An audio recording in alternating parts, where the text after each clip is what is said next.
যে লস দিয়ে গেছেন এটা তো বলে দিতে পারেন গাবতলী। হ্যাঁ চরম লস। তো সারাদিন তো বলছেন এটা বলে যান এখন। হ্যাঁ বিশাল লস, বহুত আপনি কি খুশি না? বেশি। আপনি খুশি না? না বহুত টাকা লস আমার। কোথায় লস? আমার আমাদের ভাইকে খুশি সবার করে লস। আপনারা খুশি বহুত লস খামারি ভাইকের।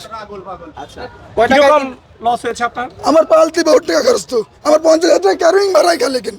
আচ্ছা এই যে গরুটা পালন করছেন কিরকম টাকা খরচ গেছে? বহুত 1500 টাকা দিন খরচ, তার হিসাব করেন 2 বছর পাললে কত টাকা খরচ হয়। একটা গরু পালন করতে 1500 টাকা। 1500 দিন খরচ। কি খাওয়াইতেন ভাই গরুকে? বহুত কিছু 10 রকমের আইটেমের খাবার খাই এটা গরু।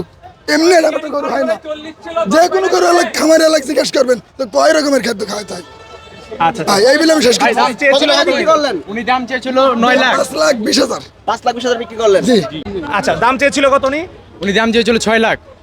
6 লাখ। জি। লাস্টে 6 লাখ চেয়েছিল। জি।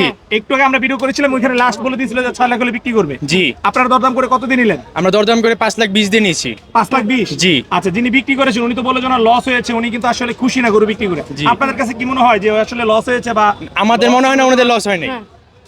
গরু সঠিক দামে আছে? জি গরু সঠিক দাম আছে। লস হলে উনি আর দিত না এই গরু আমাদের। লস হলে তো আর হচ্ছে আপনার এটা দিত না। না, অনেকেই কিন্তু যেহেতু বাজার খারাপ অনেকে কিন্তু লসে দিয়ে যাচ্ছে বড় গরু।